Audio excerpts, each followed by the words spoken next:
आदरणीय शिक्षक मेरे साथियों आपकी हार्दिक शुभकामनाएं। आज का दिवस को महान क्रांतिकारियों को श्रद्धांजलि देने और उनकी साहस और वीरता का सम्मान करने के लिए मनाया जाता है, जिन्होंने हमें हमारे देश को औद्योगिक शासन से भौतिक रूप प्राप्त करे। परंतु मैं एक निवेदन के साथ उन अमर शहीदों उन अमर शहीद दक्षिण देवताओं पर लाया जो हमें व हमारे देश को वर्तमान समय में आजादी की मजबूत कराने व स्वतंत्रता प्राप्त कराए थे। निवेदन यह है कि हम आज के दिन उन अमर शहीद सैनिकों को जरूर याद व शहीद हुए सैनिकों को श्रद्धांजलि दें जो हमारी रक्षा के लिए देश की सीमा पर विराट तैनात रहते हैं, और अगर उनका परिवार हमारे साथ रहता है तो उनकी सेवा में सदैव तत्पर है, क्योंकि उन्हीं के परिवार के महत्वपूर्ण अंग के कारण हम सुरक्षित हैं। चलिए ज्यादा समय करते हुए शुरू करता हूँ डॉक्टर हरिओम पवार की 12वीं कविता का, जो उन्होंने सैनिकों के सौरे और उनके परिवार और उनके बलिदानों पर समर्पित है। मैं केसव का 5 दिन भी कहे कौन में खोया हूँ, उन बेटों की याद कहानी लिखते लिखते रोया हूँ, उन बेटों की याद कहानी लिखते लिखते रोया हूँ। इस माथे की कुंदन वापस लौट नहीं पाई, चुपकी चुपके पाए ले गई कुर्बानी की लंगाई।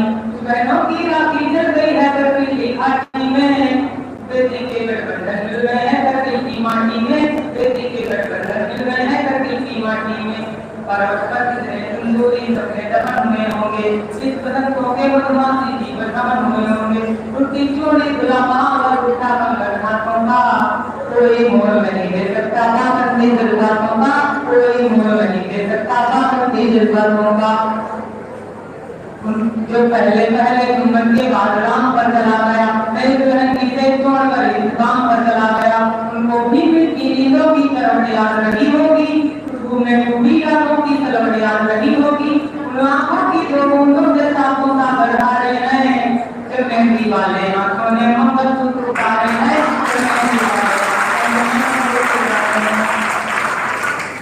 नीली मेहंदी रोली रोली छुपकर घर के कोने में, ताजा ताजा छुपता होगा छुपके छुपके रोने में। जब बेटे की रखी आई होगी सुने आंगन में, शायद वो घर आया हो बूढ़ी माँ के दामन में, शायद वो घर आया हो बूढ़ी माँ के दामन में। सरकार की किसी भी मजहब में स्त्री रखी को पंखा नहीं देती, लेकिन राजस्थान के राज्य में एक गाँव है खजान, जब वहाँ के कारगिल में शहीद हुए बेटे माननीय वीरेंद्र सिंह का पार्थिव शरीर सेना के घर लेकर पहुंची, तो उनकी पत्नी श्रीमती गायत्री देवी ने शादी का जोड़ा पहनकर अपने पति की शहादत का सम्मान व उस पर गर्व करते हुए सम्मान बांटकर उनकी अर्थी को कंधा लिया। वे भारत की पहली महिला थी और ये भारत की पहली घटना थी जब स्त्री ने अर्थी को कंधा लिया हो, और शायद यह दुनिया की पहली घटना थी। वैसे यह वाक्य स्वयं एक महाकाव्य के समान है। के अनुसार कवि ने एक छोटा सा प्रयास किया, क्या पंक्तियां लिखी है, सुनिएगा। वो विधवा पूरी दुनिया का बोझा कर ले सकती है, जो अपने पति अर्थी को भी कंधा दे सकती है, जो अपने पति अर्थी को भी कंधा दे सकती है। मैं ऐसी हर देवी के चरणों में जी सिपाता हूँ, इसीलिए मैं कविता को हथियार बना कर गाता हूँ, इसीलिए मैं कविता को हथियार बना कर गाता हूँ। अगले को उत्तर लेखक ने पसंद का हमारे दिलों के लिए और उनके सारे जीवन सम्मान लिखा है। ये पंक्तियां मैं हमारे रिटायर्ड आर्मी ऑफिसर सबको समर्पित करता हूँ। जिन बेटों ने पर्वत काटे हैं अपने नाखूनों से, उनकी कोई मांग नहीं है दिल्ली के कानून से। जो सैनिक सीमा रेखा पर गुजारा बन जाता है, उस कुर्बानी के दीपक से सूरज भी शर्माता है, उस कुर्बानी के दीपक से सूरज भी शर्माता है। के तो सीने अड़ जाते हैं, उनकी गाथा लिखने को अंबर छोटे पड़ जाते हैं, उनके लिए हिमालय कंधा देने को भूल जाता है, उस पर सागर की लहरों का गर्जन उठ जाता है, उस पर सागर की लहरों का गर्जन उठ जाता है।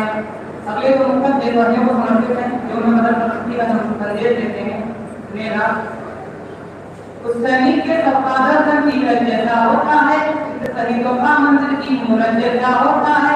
क्या यह देश उन्हीं का है जो सीमा पर मर जाते हैं, अपना लहू बहाकर टीका सरहद पर कर जाते हैं, अपना लहू बहाकर टीका सरहद पर कर जाते हैं।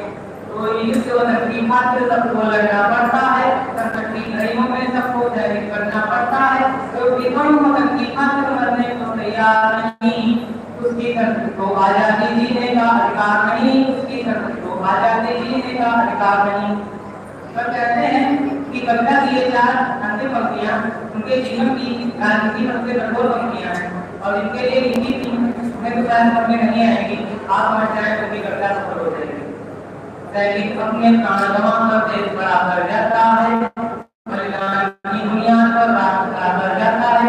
जिनको भी मत के बलिदानी से प्यार नहीं होगा, उन्हें तिरंगे को लहराने का अधिकार नहीं होगा, उन्हें तिरंगे को लहराने का अधिकार नहीं होगा। हमारे देश की वर्तमान अपनी स्थिति को मालूम करता हूँ।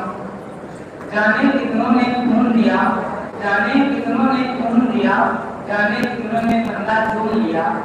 जो कुचल से बैरी को जो आंधी बनना होगा। अब बढ़ रहा है फिर से हमको गांधी बनना होगा, फिर से हमको गांधी बनना होगा। धन्यवाद। मुझे मंच अपना कीमती समय वगैरह बनने के लिए